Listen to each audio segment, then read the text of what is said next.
भजन लाल जी मेरी बच्ची को बचा लो। अभी मैं जल्दी से जल्दी मेरी बच्ची ने बचा। और अगर कलेक्टर मैम की अब बेटी होती तो क्यों है इतना दिन तक वह के अंदर ही रह देती। थोड़ी सी भी कन्यागति रहे हमको ना। देश के विभिन्न हिस्सों में लगातार होते बोरवेल हादसे चिंता का सबब बन रहे हैं। हाल ही में 9 दिसंबर 2024 को राजस्थान के दौसा के कालीखाट गांव में बोरवेल में घिरे आर्यन को एनडीआरएफ, एसडीआरएफ और प्रशासन द्वारा रेस्क्यू ऑपरेशन चलाकर 56 घंटे बाद निकाला गया। रेस्क्यू के तत्काल बाद आर्यन को अस्पताल तो ले जाया गया, लेकिन उसकी जान नहीं बचाई जा सकी।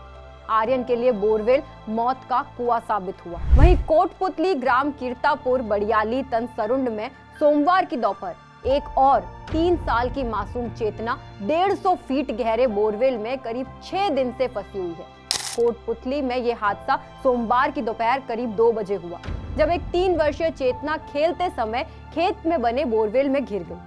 पुलिस एवं प्रशासन के अधिकारी, एनडीआरएफ, एसडीआरएफ और सिविल डिफेंस, रेड माइनर्स की टीम पाइलिंग मशीन, स्थानीय पद्धति सहित विभिन्न तरीकों से बोरवेल में घिरी बच्ची के बचाव के निरंतर प्रयास कर रही है, लेकिन सफलता नहीं मिलने पर 3 साल की मासूम चेतना पिछले 6 दिनों से भूखी प्यासी जिंदगी और मौत की जंग लड़ रही है। माँ की नजरें एक टक बोरवेल को निहार रही है कि कब मेरी बच्ची इससे बाहर आएगी। सबसे एक ही सवाल कि कितनी देर और लगेगी, मेरी बच्ची कब मेरे पास आएगी। किसी मंत्री या अधिकारी की बेटी होती तो क्या इतना ही समय लगता, लेकिन उस माँ को 6 दिन से उसके एक भी सवाल का जवाब नहीं मिल पाया है। सवाल का जवाब मिले ना मिले, लेकिन उसकी 3 साल की मासूम बेटी तो उसे मिले। इस तरह के हादसे लापरवाहों की आंखें खोलने के लिए पर्याप्त हैं। थोड़े थोड़े अंतराल पर लगातार सामने आते ऐसे दर्दनाक हादसे गहरी चिंता का सबब बन रहे हैं। लेकिन आश्चर्य की बात यह है कि ना तो ऐसे हादसों पर लगाम कसने के लिए कड़े कदम उठाने की पहल होती दिखती है और ना ही बोरवेल हादसों को लेकर समाज को जागरूक करने के प्रयास हो रहे हैं। इन हादसों से लोग स्वयं भी सबक सीखने को तैयार नहीं दिखते। थोड़े थोड़े अंतराल बाद जब ऐसी घटनाएं सामने आती है तो पता चलता है कि ना तो आमजन ने और ना ही प्रशासन ने ऐसी दिल दहलाने वाली घटनाओं से कोई सबक सीखा है।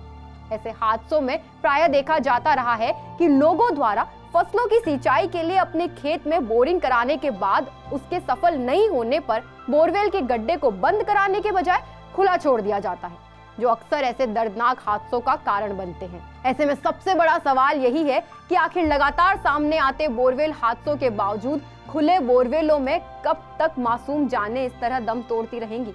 अक्सर देखा जाता है कि बहुत सी जगहों पर पानी उपलब्ध नहीं होने पर किसानों द्वारा खराब ट्यूबवेल उखाड़कर दूसरे स्थान पर स्थानांतरित कर दिया जाता है, लेकिन ट्यूबवेल उखाड़ने के बाद भी बोरवेल को कंक्रीट से भरकर समतल करने के बजाय किसी बोरी या कट्टे से ढककर खुला छोड़ दिया जाता है, जो बहुत बार मासूम बच्चों का काल बन जाते हैं।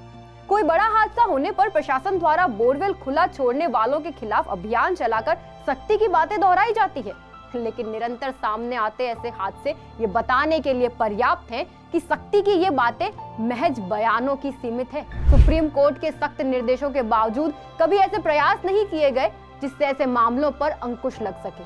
बोरवेल में घिरने के बाद रेस्क्यू ऑपरेशन के दृश्य टीवी चैनलों पर लाइव दिखाए जाने के बाद ध्यान ऐसे हादसों की ओर जाता जरूर है और तब उम्मीद जताई जाती है कि भविष्य में फिर कभी ऐसे हादसे सामने नहीं आएंगे। किंतु विडंबना है कि मासूम बच्चे बेकार पड़े खुले बोरवेलों में घिर जाते हैं, जिनमें से बहुत से बच्चे इन्हीं बोरवेलों में जिंदगी की अंतिम सांसें लेते हैं। वहीं सक्रिय बोरवेलों की संख्या, अनुपयोगी बोरवेलों की संख्या तथा उनके मालिक का राष्ट्रीय स्तर पर कोई डेटाबेस ही मौजूद नहीं है। ऐसे हादसे न केवल निर्बोध मासूमों की बलि लेते हैं, बल्कि रेस्क्यू ऑपरेशनों पर अथाह धन, समय और श्रम भी नष्ट होता है। आए दिन होते ऐसे भयावह हादसों के बावजूद न तो आम आदमी जागरूक हो पाया है, न ही प्रशासन को इस ओर ध्यान देने की फुर्सत है। कहीं बोरिंग के लिए खोदे गए गड्ढों या सूख चुके कुओं को बोरी, पॉलिथीन या लकड़ी के फट्टों से ढांप दिया जाता है, तो कहीं पूरी तरह से खुला छोड़ दिया जाता है और अनजाने में ही कोई ऐसी अप्रिय घटना घट जाती है जो किसी हंसते खेलते परिवार को जिंदगी भर का असहनीय दर्द दे जाती है। न केवल सरकार बल्कि समाज को भी ऐसी लापरवाहियों को लेकर चेतना होगा ताकि भविष्य में फिर ऐसे दर्दनाक हादसों की पुनरावृत्ति ना हो। देश में ऐसी स्वचालित तकनीकों का भी व्यवस्था करनी होगी जो ऐसी विकट परिस्थितियों में तुरंत राहत प्रदान करने में सक्षम हो। दरअसल ऐसे मामलों में सेना एनडीआरएफ की बड़ी विफलताओं को लेकर भी सवाल उठने लगे हैं कि अंतरिक्ष तक में अपनी धाक जमाने में सफल हो रहे भारत के पास चीन तथा कुछ अन्य देशों जैसी ऐसी स्वचालित तकनीक क्यों नहीं है, जिनका इस्तेमाल कर ऐसे मामलों में बच्चों को अपेक्षाकृत काफी जल्दी बोरवेल से बाहर निकालने में मदद मिल सके। राजस्थान फर्स्ट के लिए हिमांशु सेन की रिपोर्ट। इस तरह की और वीडियो देखने के लिए हमारे YouTube चैनल को सब्सक्राइब करें और बेल आइकन को दबाना ना भूलें। यदि आप हमारा वीडियो Facebook पर देख रहे हैं तो पेज को लाइक और फॉलो जरूर करें। हमारे अन्य सोशल मीडिया पेजेस से भी जुड़ें।